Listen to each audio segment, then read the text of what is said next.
ماہانہ تنخواہ لیتا تھا.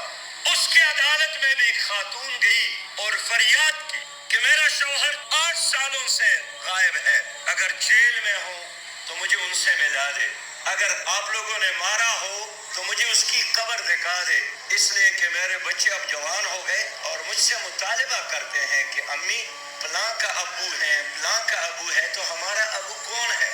تو میرے کردار کے بارے میں اب میری بچوں کو شک ہو رہا ہے. تو آپ کے جج نے ان کو جواب دیا کہ آپ کا چہرہ تو اتنا خوبصورت ہے, آپ 8 سالوں سے کیوں شوہر کے انتظار میں ہیں؟ آپ کے لیے شوہروں کی کیا کمی ہے؟ اس خوبصورت چہرے کے ساتھ وہ چیخ اٹھی, اے میرے رب, آپ کے جس کمرے کا نام عدالت ہے وہاں بھی سانپ اور بچھو ہے.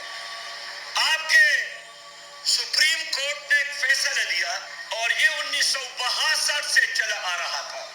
وہ فریق جیت گیا اور پتہ چلا کہ جنہوں نے عدالت کا دروازہ کٹکھٹایا وابڈا کے ملازمین اور متاثرین تھے, ان میں سے ایک بھی زندہ نہیں تھا, سب اس دنیا سے رحلت کر گئے.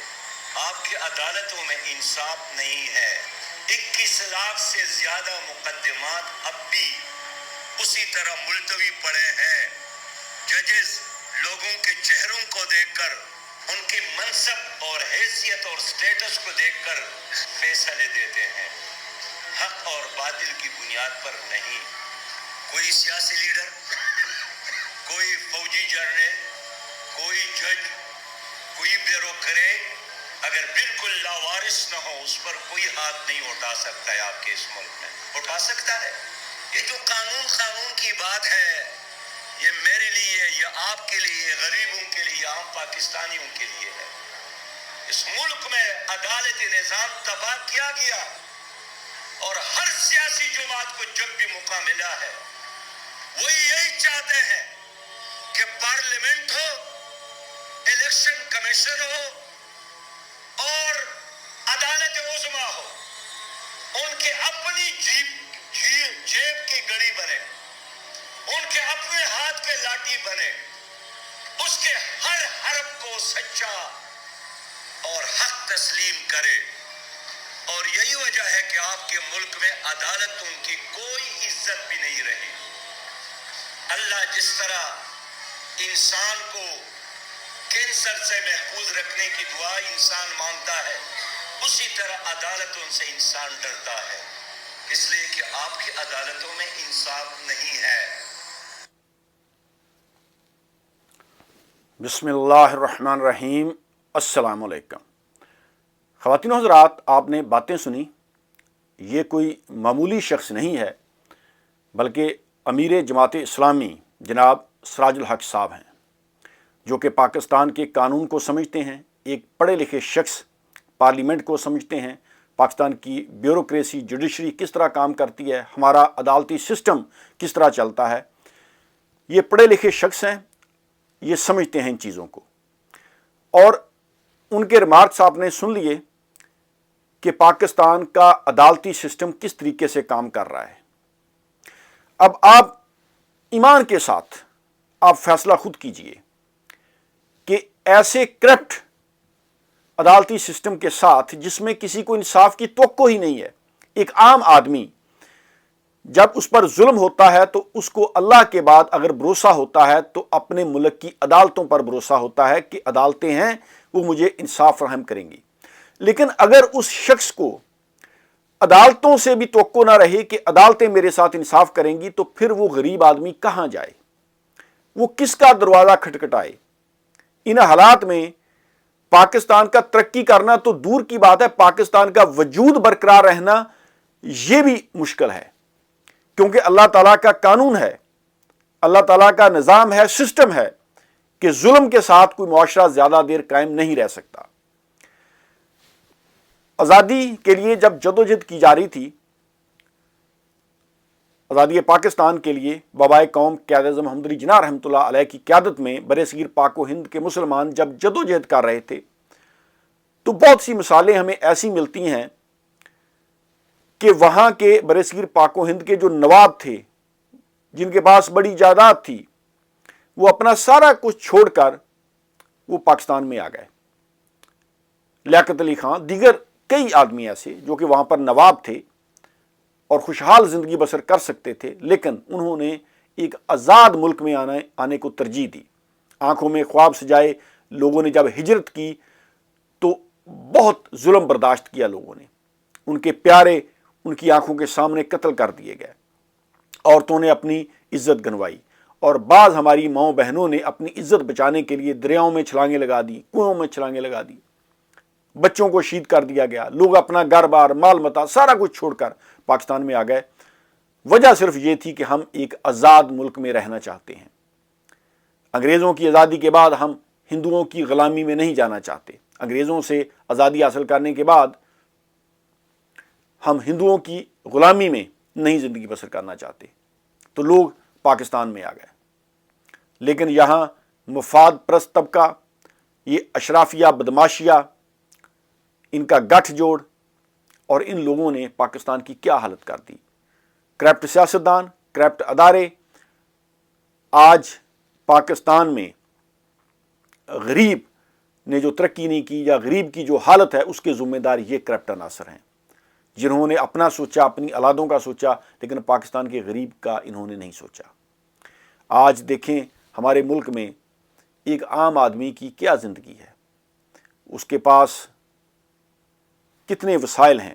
یعنی آپ دیکھیں ایک عام آدمی جو 10-15 ہزار روپیہ مہینے کا کماتا ہے، یقین جانیے وہ 2 وقت پیٹ بھر کر روٹی بھی نہیں کھا سکتا۔ اس طرح کے حالات پیدا ہو چکے ہیں۔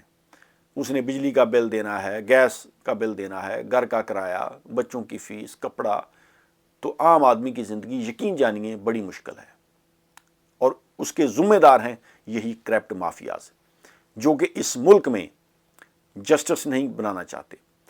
انہوں نے 75 سالوں سے ایک گورکھ دندا بنایا ہوا ہے، جو بھی حکومت میں آتا ہے، پاور میں آتا ہے، وہ لوٹ گسوٹ کر کے اس ملک سے فرار ہو جاتا ہے۔ یعنی پاکستانی عوام کی ان کی نظروں میں کیڑے مکوڑوں سے زیادہ کوئی حیثیت نہیں ہے۔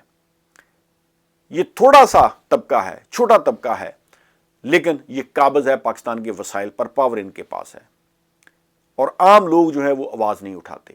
عام لوگ جو ہیں وہ یہ ظلم برداشت کر رہے ہیں، اور کسی ایک لیڈر کے انتظار میں ہے کہ کوئی لیڈر آ جائے ان کو حقیقی آزادی دلا دے۔ لیکن یقین جانیے کوئی بھی لیڈر آ کر جس طرح کے حالات ہیں، عمران خان ہے یا یہ سراج الحق صاحب یا دیگر ان جیسے نیک آدمی جو بھی اس طرح کی باتیں کرتے ہیں کہ پاکستان میں جسٹس قائم ہونا چاہیے، لوگوں کو انصاف ملنا چاہیے، لوگوں کے حقوق کا تحفظ ہونا چاہیے، وہ باتیں تو کرتے ہیں، لیکن یقین جانیے ان کی باتوں سے کوئی فرق نہیں پڑے گا۔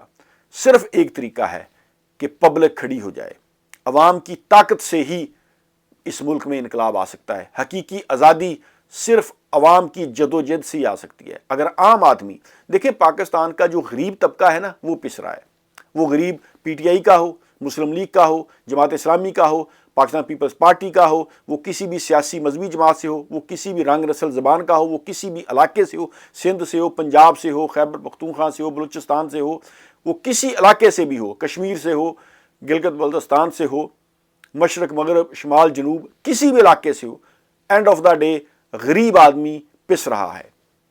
اور انہوں نے لوگوں کو ڈیوائیڈ کیا ہوا ہے، تقسیم کیا ہوا ہے، مذہب کے نام پر، سیاست کے نام پر، اور اپنے مقاصد یہ حاصل کر رہے ہیں یہی طبقہ۔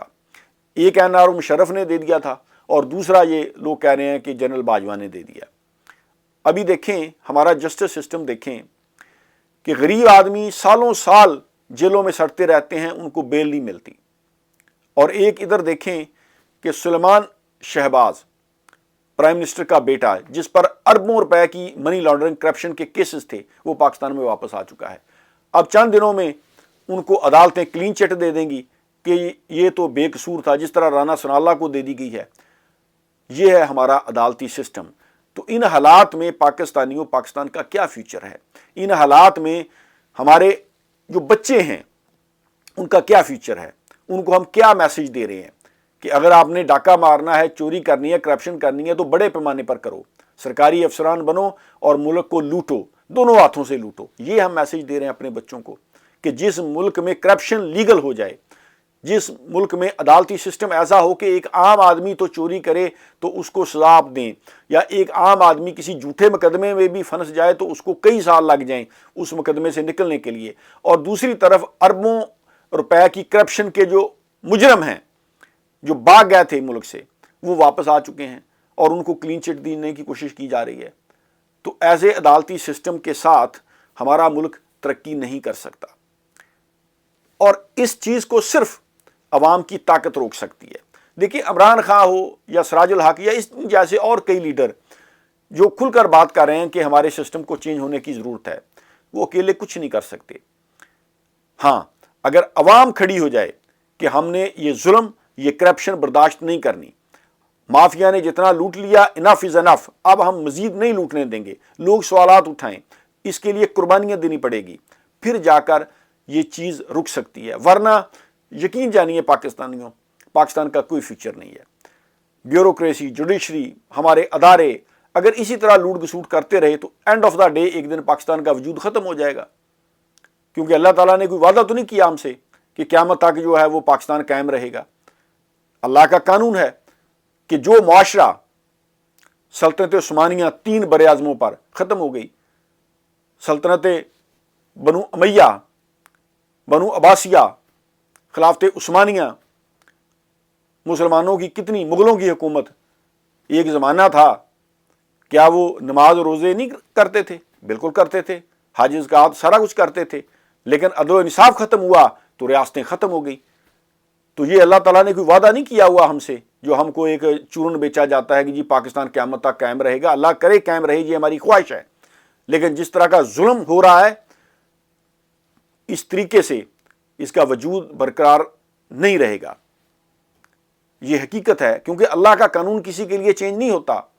معاشرے سے یا تو ظلم ختم ہوگا، ناانصافی ختم ہوگی، یا پھر یہ معاشرہ برقرار نہیں رہ سکے گا.